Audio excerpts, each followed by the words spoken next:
तो लिखने का भी तो तरीका होना चाहिए कि हम लोग कैसे लिखेंगे। भाई लेखन का भी तो तरीका है, एक तो पढ़ने का तरीका है तो दूसरा लिखने का भी तरीका है। जो लिखने का तरीका है उस लिखने के तरीके में हम लोग को जो है केवल 4-5 चीजों का ध्यान रखना है। पहला चीज तो ये ध्यान रखना है कि जैसे मान लीजिए जो शब्द आते हैं, जो प्रश्न में शब्द आते हैं, प्रश्न में शब्दों का जो प्रयोग होता है का अर्थ जानना है कि भाई कोई भी प्रश्न पूछा जा रहा है, जैसे मैं कुछ बताता हूं, मान लीजिए कहीं पर लिख देता है समीक्षा करें, कहीं पर लिख देता है वर्णन करें, कहीं पर मान लीजिए लिख देता है विश्लेषण करें, मूल्यांकन करें, जैसे मान लीजिए कुछ और भी बहुत सारे शब्द हैं, जैसे मान लीजिए विवेचन करें, और भी कुछ याद आए तो भी बोलिए। जैसे मान लीजिए आजकल एक शब्द चलता है चर्चा करें, समालोचना, समालोचनात्मक मूल्यांकन करें, मान लीजिए शब्द आता है परीक्षण करें, और भी 2-4 आएगा, मान लीजिए व्याख्या करें, व्याख्या करें, विवेचन लिख ही दिया। इस तरह से टर्म है। तो अब आपको यह समझना है कि ये जो टर्म, मान लीजिए कोई चीज हमने कहा कि भाई इसकी समीक्षा करिए, इसका वर्णन करिए, इसका मूल्यांकन करिए या विश्लेषण करिए, तो उसका मतलब क्या निकलता है, थोड़ा सा ये जानना है। और दूसरा चीज हम लोग को जानना है, ये तो मान लीजिए शब्द का प्रयोग हुआ कि भाई कोई चीज हम लोग लिखते हैं तो लेखन में क्या क्या ध्यान रखना है, ये दूसरा पक्ष इसका है। भाई लेखन में जैसे मान लीजिए हम लोग कहते हैं कोई चीज लिखते हैं तो उसमें 4-5 चीजों का हमेशा हम लोग को ध्यान रखना है। जैसे मान लीजिए हम लोग कोई चीज लिखते हैं तो मैं बताया कि या तो 150 शब्द में आएगा या तो 200 शब्द में आएगा। मान लीजिए हम कोई चीज पूछे यूक्रेन संकट के कारण, अब मान लीजिए यूक्रेन संकट के कारण आपने 2 पेज में तैयार किया है, हमने 150 शब्द का प्रश्न पूछा, आपको क्या करना है, पॉइंट पे लिखना है। ज्यादा चीजों को हमको कम शब्द में लिखने का प्रयोग करना है। तो हम लोग को ये शब्द सीमा ध्यान रखना है कि जो शब्द सीमा दिया गया उसी में हम लिखें। अब ये नहीं कि यूक्रेन संकट 150 शब्द में पूछा है 300 शब्द लिख के चले, उससे नंबर बढ़ना नहीं है, बल्कि उसका नुकसान होगा कि अगला प्रश्न आपका छूट जाएगा। और दूसरा चीज है कि जैसे कोई चीज लिखते हैं तो मान लीजिए सपोज करिए उसमें एक स्पष्टता होनी चाहिए, क्लियरिटी होनी चाहिए, उसका सार तत्व तो स्पष्ट होना चाहिए। मान लीजिए अब इसको पॉइंट पे लिख देता हूं, 5-7 चीजों का ध्यान रखना है। जैसे मान लीजिए हम कहते हैं कुछ ऐसा मत लिखिए जिसका अर्थ ही न समझ में आए। जैसे मान लीजिए कुछ आपने ऐसा लिख दिया, कुछ शब्द का प्रयोग कर दिया जो एग्जामिनर को समझ नहीं आ रहा कि क्या, मतलब कि वाक्य जो बना रहे हैं वो वाक्य कम से कम सही बनना चाहिए, उसका सार्थक तो निकलना चाहिए। देखिए भाषा, यहां पर जैसे भाषा मैं कहूं कि भाषा, तो भाषा आपकी बीए और एमए के मध्य होनी चाहिए। सिलेबस भी आपका बीए और एमए के मध्य का ही आता है, कोई पीएचडी का सिलेबस नहीं आता है। तो आपको हमेशा भाषा क्या करना है, थोड़ा सा भाषा परिमार्जित करके रखना है, थोड़ा सा अच्छी भाषा का प्रयोग करना है। एकदम हाँ लो भी नहीं चलेगा, एकदम हाई भी लिखने की जरूरत नहीं है। तो भाषा में जो है मध्यम मार्गी जो है, जो विषय वस्तु है उसका प्रयोग कर सकते हैं। और फिर जो अभी मैं एक चीज बार बार बोल रहा हूं कि आपको स्पष्ट लिखना है तो आपको संक्षिप्त भी लेखन करना है। आपको एक ही चीज को बार बार लिखने की जरूरत नहीं है। जैसे हम लोग मान लीजिए एक चीज लिख दिए कोई कि जो सोवियत संघ का विघटन हुआ, उस सोवियत संघ के विघटन में जो है वो देखा जाए तो मान लीजिए आपने कोई कारण ढूंढा तो उसके कारण ऐसा हुआ। भाई यूक्रेन में भी तो रूसी लोग रहते हैं, यूक्रेन के बॉर्डर पर भी तो रूसी भाषा बोला जाता है। तो ऐसी दिशा में देखा जाए तो उसके कारण भी तो यूक्रेन संकट को बढ़ावा मिला, क्योंकि रूस को लगता है कि वो भाग हमारा है, यूक्रेन को मिलाना चाहिए, वहां पर भी रूसी भाषा है। तो ये मान लीजिए आप उसको बहुत ज्यादा व्याख्या करेंगे तो बढ़ जाएगा ना, आप बार बार लिखेंगे उसको। तो आपको क्या करना है कि संक्षिप्त लेखन करने के लिए तकनीकी शब्दों का प्रयोग करना है। तकनीकी शब्दों का प्रयोग करना है, क्योंकि तकनीकी शब्द का प्रयोग करेंगे, दिखाई दे रहा है ना, तकनीकी शब्द का प्रयोग करना है। और फिर मैं जो अभी बोला हूं कि जब प्रश्न कोई लिखते हैं तो उसमें एक तारतम्यता भी होनी चाहिए। तारतम्यता का मतलब कंटिन्यूटी। जैसे मान लीजिए हम लोग पढ़ते हैं, लिखते हैं, जैसे आपने एक लाइन कुछ लिखा, दूसरा लाइन कुछ लिखा, तीसरा लाइन कुछ और लिखा, कोई मतलब ही नहीं है उस प्रश्न से, उसका लेना देना नहीं है, तो कोई फायदा नहीं होगा उसका।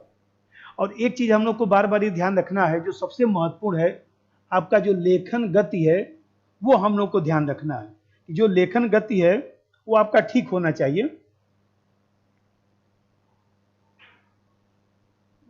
भाई स्पीड आपकी अच्छी होगी तभी तो आप जो है ज्यादा चीजों को कम समय में लिख पाएंगे।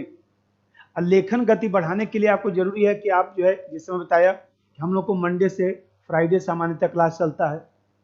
इस बार मैं प्रयास ये करूंगा कि मंडे से सैटरडे क्लास चले, मंडे से सैटरडे को क्लास चले। और टेस्ट तो फिक्स है ना कि 1.5 घंटे का होता है, तो 1.5 घंटे का टेस्ट भी हो जाएगा। तो जब जरूरत पड़ेगा तो सैटरडे को भी क्लास ले लिया जाएगा। क्योंकि सैटरडे को इसलिए मैं बोलता हूं कि आप लोग सैटरडे को सुबह उठकर नोट्स पढ़ के आते हैं, तो वो यदि नोट्स पढ़ के नहीं आएंगे तो टेस्ट देने का मन नहीं करेगा। तो हम लोग मंडे से फ्राइडे तो क्लास होगा ही, और सैटरडे को सामान्यतः टेस्ट होगा, क्योंकि संडे को हम लोग क्या बंद रहता है। लेकिन जरूरत पड़ेगा तो हम लोग सैटरडे को क्लास भी ले लेंगे, सैटरडे को ही टेस्ट का टाइम फिक्स है। अब एक चीज आपको ध्यान रखना है कि जैसे मान लीजिए कोई चीज लिख रहे हैं, तो यहां पर यह भी ध्यान रखिए कि प्रासंगिक थोड़ा सा लेखन करिए। प्रासंगिक का मतलब होता है कि प्रश्न के संदर्भ में लेखन करिए, टू द पॉइंट लेखन करिए। देखिए, जो घुमा फिरा कर लिखने का कोई मतलब है नहीं, जो आपको आता है उतना ही लिख के चले आएंगे तब भी हो जाएगा। और देखिए विकास गुप्ता जी का सिलेक्शन हुआ ना, बहुत सारे लोग तो आप लोग उनके साथ पढ़े भी होंगे। हाँ, 19 वाले 18-19 वाले बैच में थे। तो मान लीजिए अब पॉलिटिकल साइंस में हाईएस्ट नंबर है, 280 नंबर है। टेलीग्राम पर मैं नंबर भी पांडे जी डाले थे। अब जो लड़की टॉप की है पॉलिटिकल साइंस से, उसका भी नंबर 260 है। आप ऐसे समझिए, उसके नंबर जो है 500 में 260 है, इंग्लिश मीडियम में 260 है, यहाँ पर जो है हिंदी माध्यम में 280 है। तो इसका मतलब कि ऐसा तो नहीं आप कह सकते कि पॉलिटिकल साइंस में इंग्लिश में ही नंबर मिलता है, यदि इंग्लिश में नंबर मिलता तो इसको ज्यादा नंबर क्यों मिलता। इसका मतलब कि आपको हमेशा ध्यान रखना है कि गुणवत्ता होनी चाहिए, चाहे आप हिंदी में लिखिए चाहे वो अंग्रेजी में लिखिए, उससे ज्यादा फर्क नहीं पड़ता है। भाई बताइए, जीएस सेकंड में बहुत सारे लोग जो नंबर पाए हैं, जो पढ़े हैं, तो उनका नंबर जो है, जो लोगों का सिलेक्शन हो गया, जो लोग नहीं हो पाए उनका नंबर ज्यादा है। वो लोग वही बताया कि सर हमारा जो है 113 नंबर है जीएस सेकंड में। 113 नंबर कितने लोग के आए? कम लोगों के हैं, 100-101 है। तो हम लोग को गुणवत्ता पर ध्यान देना है, प्रासंगिक लेखन करना है, ये हम लोग को ध्यान रखना है। अब देखिए एक चीज और इसमें बताता हूं, ये जो शब्द का प्रयोग होता है, व्याख्या, विवेचन, चर्चा, समालोचनात्मक, मैं बोल देता हूं, सुन लीजिए, लिखने की आवश्यकता इसमें नहीं है। देखिए जैसे मान लीजिए व्याख्या है, हम लोग कहते हैं, जैसे मान लीजिए व्याख्या को मैं लेता हूं कि व्याख्या का क्या मतलब है, ये बताइए। व्याख्या को ही तो हम लोग स्पष्टीकरण कहते हैं। ये जो व्याख्या है उसे ही हम लोग जो है स्पष्टीकरण कहते हैं। तो स्पष्टीकरण कहते हैं तो इसका मतलब कोई भी प्रश्न दिया है तो उस प्रश्न के बहुत सारे आयाम होते हैं, बहुत सारे पक्ष होते हैं। उन सभी पक्षों को जो है हम लोगों को लिखना है, एक व्यवस्थित तरीके से सभी पक्षों को लिखना है, उसका परिणाम लिखना है, उसका प्रभाव लिखना है। इस चीज को हम लोग व्याख्या कहेंगे। मतलब प्रश्न को समझाना है, एक तरह से कह सकते हैं कि उसमें जितने आयाम हैं सभी आयामों को हम लोग को लिखना है। अब जैसा देखिए, कहेंगे तो मैं लिखवा दूंगा, लेकिन जैसे परीक्षण हम लोग कहते हैं, तो मान लीजिए परीक्षण कहते हैं, तो परीक्षण का क्या मतलब है? भाई परीक्षण का मतलब ये होता है कि जैसे कोई प्रश्न हमने पूछा, तो परीक्षण में जितने उसके पक्ष है सबको आप उजागर करेंगे। भाई मैं कर रहा हूं, आपकी कॉपी में चेक कर रहा हूं, तो ये नहीं कहा जाएगा कि मैं परीक्षण कर रहा हूं, उसका आकलन कर रहा हूं।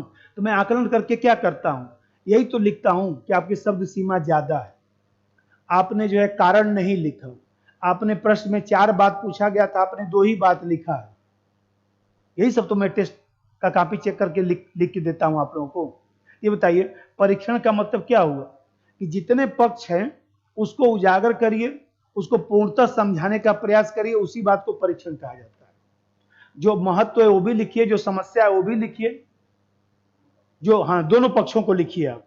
जब हम लोग कहते हैं विवेचन करें, देखिए एक शब्द है विवेचन।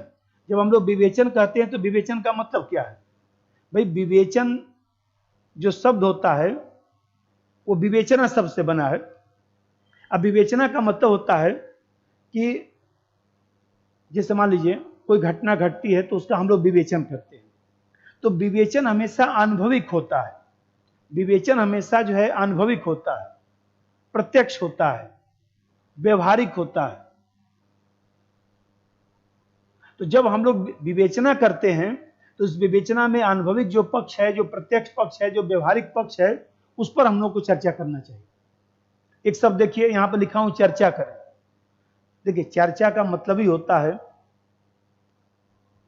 कि जैसे मान लीजिए किसी स्टेटमेंट हमने लिखा, हमने कह दिया कि उस पर आप चर्चा करिए।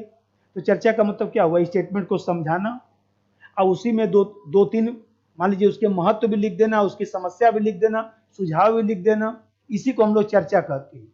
तो विवेचन को ही आजकल एक देखिए प्रश्न पूछने का जैसे एक पहलू होता है, सामूहिक पहलू होता है।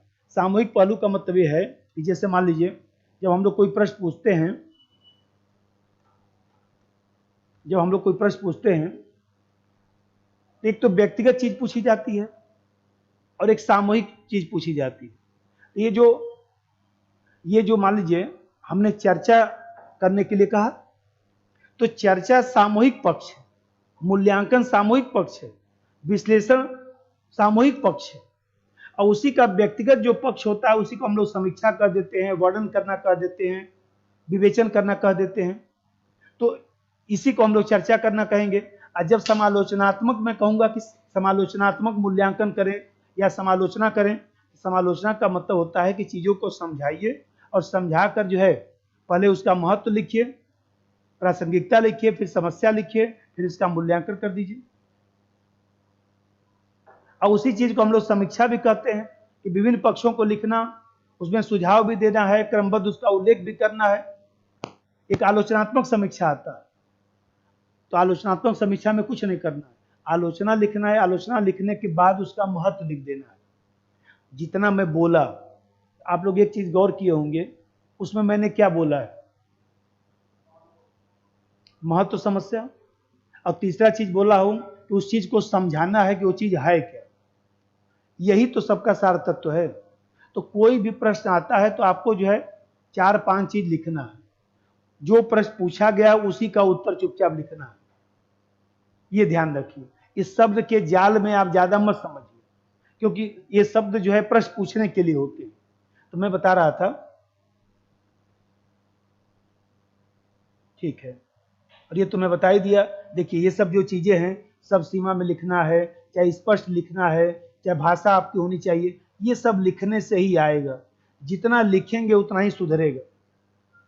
तो प्रयास करिए कि आप लोग एकदम सैटरडे को आकर लिखिए।